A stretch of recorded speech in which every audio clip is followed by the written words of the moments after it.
Voilà, bonjour tout le monde et merci beaucoup pour l'invitation.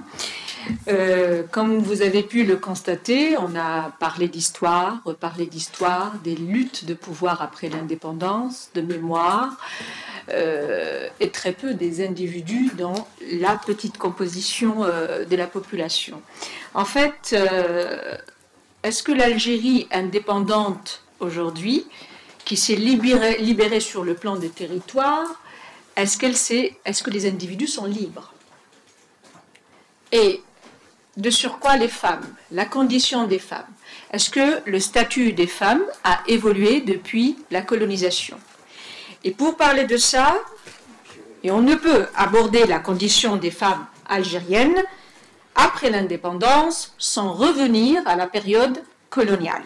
Et ce, jusqu'aux dernières années de la présence française en Algérie. Les chiffres que nous laisse la période coloniale en matière de scolarisation des femmes sont éloquents. Ils disent clairement l'absence totale d'une quelconque volonté d'émanciper les femmes algériennes. En effet, à la veille de l'indépendance, seulement 4% des filles scolarisables vont à l'école. À l'indépendance de l'Algérie, c'est-à-dire en 1962, le taux d'analphabétisme des femmes était de 90%. Donc, voilà ça pour être au clair par rapport aux chiffres. Dès le commencement, les femmes se sont retrouvées prises en étau entre le système colonial et les combattants algériens qui luttaient contre cette invasion. Les uns pour affirmer leur supériorité en abaissant le statut des femmes et ainsi les faire paraître comme insolubles dans la civilisation et un culte, les autres pour sauvegarder l'identité collective menacée d'atomisation. L'enfermement des femmes, ou bien des Algériens en général, a très tôt servi de lieu de cantonnement des Algériens dans des limites religieuses et ethniques de survie. Il justifiait aussi leur mise à l'écart de la pleine citoyenneté ainsi que leur privation de leurs droits civils et politiques sous des prétextes religieux et culturels. En 1881 fut donc adopté le Code de l'indigénat, ce régime administratif qui ne visait, comme son nom l'indique, que les indigènes, consistait en un ensemble de lois et de mesures répressives qui limitaient la liberté de réunion et de circulation des Algériens. Il punissait aussi toute désobéissance aux représentants de l'autorité coloniale. Pour les femmes musulmanes, ce code, dans son volet traitant du statut personnel, signifiait leur abandon par la République française à l'arbitraire des lois coutumières archaïques, mariage forcé, répudiation, inégalité successorale, polygamie. Et même si les femmes françaises subissaient à la même période le code inique de Napoléon, elles profitèrent d'un accès à l'école que les lois de Jules Ferry, comme vous le mentionniez tout à l'heure, rendaient obligatoire pour tous, mais pas pour les musulmanes en Algérie. Il en va de même pour le droit de vote, qui, bien que son ordonnance fût signée à Alger en 1944, n'a jamais concerné les Algériennes. Je parle du droit de vote pour les femmes. Il a bien été stipulé dans l'article 4 de la loi du 20 septembre que les femmes d'origine musulmane jouissaient du droit de vote, mais les modalités de son application n'ont jamais été fixées. Des timides réformes ont vu le jour avec Nefissa Sidkara en 1959 sous Debré, mais elles furent si timorées, si timides, et en deçà des lois progressistes promulguées dans d'autres pays musulmans à la même période, qu'elles n'eurent aucune incidence sur la situation des femmes algériennes, ceci en plus de leur avènement tardif et donc inefficient. Quand on parle de cette période, c'est la période où la Turquie, par exemple, a accordé le droit de vote, c'est la période où la Tunisie avait introduit le divorce judiciaire, et la France coloniale était restée hermétique à ces avancements et donc n'avait rien fait pour les femmes. En tous les cas, de l'autre côté de la rive, chez nous, en Algérie. Du côté des nationalistes algériens, l'évolution n'était guère mieux. Les révolutionnaires cultivaient un étonnant paradoxe. Alors, d'un côté, ils se nourrissaient des idéaux libérateurs et démocratiques universels de leur temps, Ils se battaient pour se libérer des chaînes de la colonisation et du joug du code de l'indigénat. Et d'un autre côté, la partie du code qui traitait du statut personnel ne leur posait aucun problème.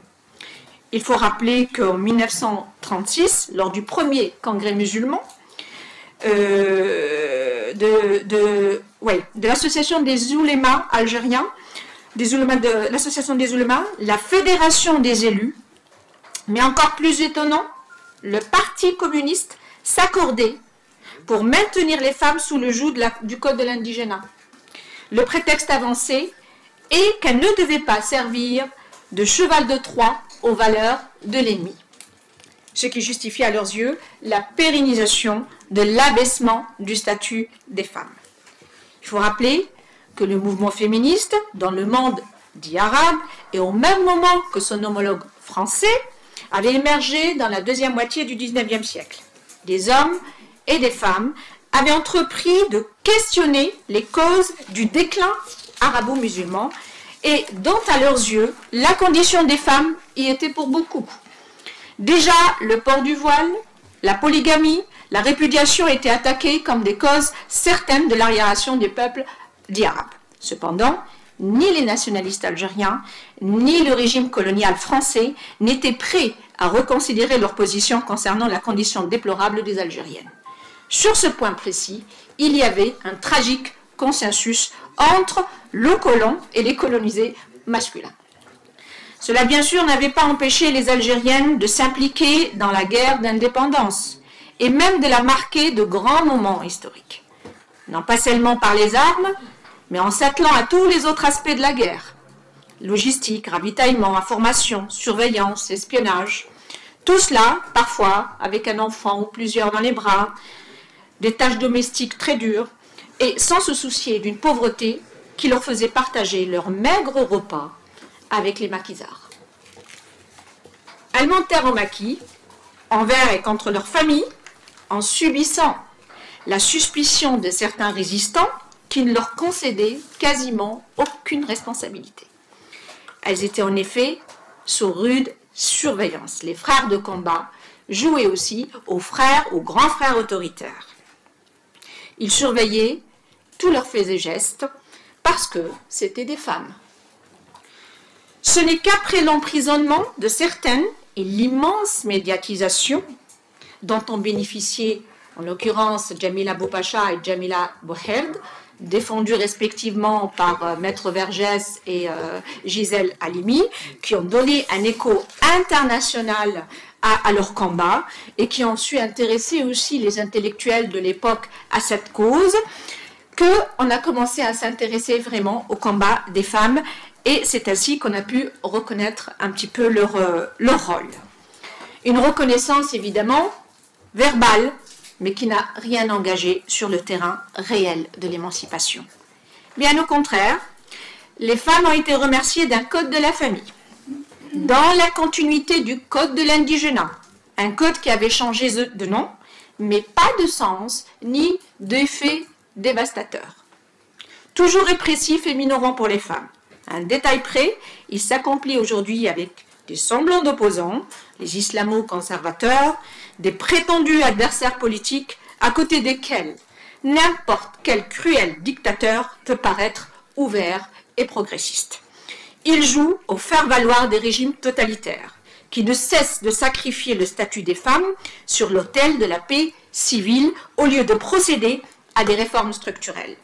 Ces islamo-conservateurs ne disposent d'aucun programme politique viable à part l'élaboration de lois liberticides, humiliantes et réductrices du rôle des femmes.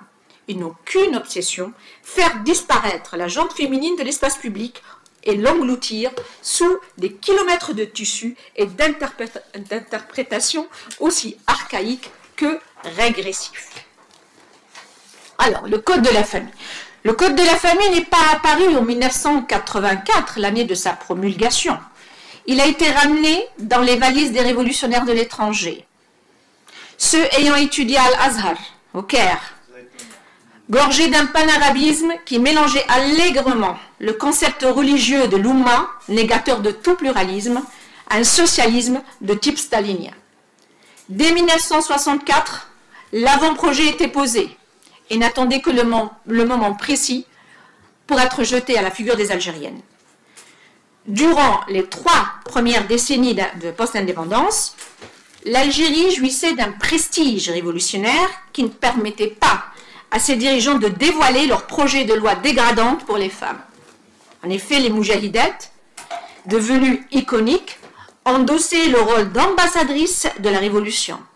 On les mettait en avant pour vanter le pays des 1,5 million de martyrs. Et leur martyr à elles ne jouissait que d'une partie des Lumières. Il était d'emblée destiné à être trahi. Le maintien des femmes sous un statut moyenâgeux a été le sacrifice derrière lequel s'était réfugié l'occupant français pour faire oublier la perte du territoire et des droits politiques aux Algériens. Il en fut de même pour les nationalistes qui l'utilisèrent eux aussi pour détourner les regards des populations quant aux abus de pouvoir et d'autorité des présidents généraux, et aussi pour décourager tout questionnement sur la manière dont sont dépensées les richesses nationales. Les femmes ne sont pas restées les bras croisés, elles ont manifesté leur refus et sont descendues dans les rues.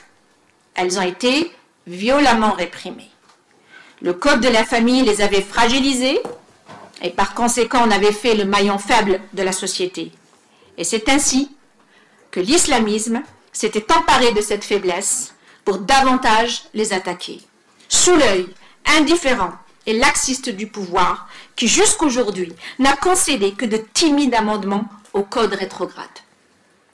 Des amendements qui ne règlent ni les problèmes de violence qu'elles subissent, puisque ces dernières sont assorties de clauses échappatoires, telles que la clause du pardon. On peut tabasser sa femme, mais après obtenir le pardon, et donc toute poursuite est abandonnée.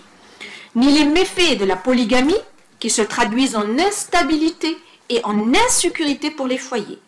Les enfants sont les premiers impactés par cette pratique, car les pères, repus d'impunité et d'irresponsabilité juridique, finissent bien souvent par les abandonner aussi. L'injustice économique continue à sévir à travers les lois successorales qui avantagent les hommes. Elle s'inspire encore d'un fiqh, c'est les interprétations des règles de la charia, un fiqh moyenâgeux décrété par les théologiens les plus fondamentalistes de l'histoire de l'islam. Voilà. Mais le pouvoir, qu'est-ce qu'il fait? Il instrumentalise la cause des femmes. À chaque confrontation avec les islamistes, il aussi, dans ses positions, tantôt en encourageant la protestation des femmes contre l'opposition des islamistes, et tantôt en sacrifiant les droits des femmes pour trouver un terrain d'entente avec ces derniers. Mais les islamistes ont trouvé une parade à la lutte des femmes modernistes. Ils ont créé leur propre section féministe qui réclame, elle aussi, l'abrogation du code de la famille, mais pour le remplacer par la charia. Le fils Front islamique du salut, qui, lassé de trouver les femmes luttant pour leurs droits sur son chemin, leur déclara partout la guerre. Dans les écoles, dans les universités, dans les espaces publics, on les attaquait en les arrosant d'acide. Tout le monde... voilà. Au travail, où il incitait les hommes à les agresser et à les chasser de leur poste sous prétexte qu'elles occupaient du travail qui leur revenait. Pendant la décennie noire, ils avaient égorgé des milliers de femmes. Des enseignantes, on se rappelle tous des 12 enseignantes de Sidi Bel Abbès à côté à Sfizef, où elles étaient égorgées parce qu'elles défiaient les islamistes et qu'elles maintenaient l'école républicaine. Des policières aussi, des infirmières, des lycéennes, Katia Benguenna, des féministes, Nabila Janine, des femmes au foyer aussi n'ont pas échappé quand on se souvient de Bentalha. Pour l'unique raison qu'elles ne portaient pas de voile ou qu'elles s'aventuraient hors de leur maison. Victimes de viols et de séquestration dans les campements maquisards des islamistes, elles n'avaient même pas bénéficié du statut de victime une fois la guerre civile terminée. La guerre civile finie, les islamistes ont pu, eux, jouir d'une amnistie à la grâce d'une loi scélérate appelée la Concorde civile, qui les avait lavés plus blancs que blancs, Ils ont été de fait réintégrés dans la société sans être condamnés, et ce, au détriment du bon sens et de la justice. Puis ils ont réapparu pendant le Hirak en 2019 pour revendiquer un statut tout à fait normalement, tout légitimement d'opposants. Et ils décriaient à leur tour la cruauté du pouvoir. Enfin, l'Algérie d'aujourd'hui compte beaucoup de femmes diplômées. C'est le résultat d'une scolarisation massive entreprise au lendemain de l'indépendance. C'est peut-être la seule chose positive qui s'est passée avec les dictatures qu'on a eues après l'indépendance. Elle représente donc aujourd'hui 60% des diplômés. Mais en même temps, elle chute à un taux de moins de 17% dans la population active. D'autres formes de gêne et d'obstacles viennent s'ajouter sur leur chemin vers l'émancipation. Entre autres, le harcèlement de rue qui rend leur présence dans l'espace public difficile, le harcèlement au travail qui reste pratiquement innommé et impuni, et aussi les violences domestiques légitimées par la religiosité et l'absence de lois strictes pour les endiguer. Très peu de mesures sont prises pour protéger les femmes, d'où cette explosion des féminicides que les chiffres recensés par le seul effort des féministes sur place restent largement en deçà de la réalité. Bref, nous sommes un très beau pays indépendant, mais pas encore libre pour tous, et surtout pour toutes. 60 ans nous séparent de l'indépendance, et encore un long chemin pour les femmes pour profiter de sa décolonisation sans danger. En définitive, tant que le code de la famille ne sera pas abrogé, elles resteront les éternels indigènes de l'Algérie. Merci beaucoup.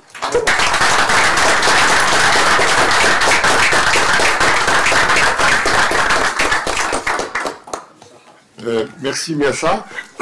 Rappelez aussi que Belkadem, qui a été secrétaire général du FLN, le Premier ministre, dans un déplacement dans le Sud, en tant que Premier ministre, avait déclaré pourquoi une constitution, puisque nous avons déjà le Coran comme constitution. Donc il a déclaré ça publiquement, donc il a appelé à ce que le Coran soit la constitution de l'Algérie.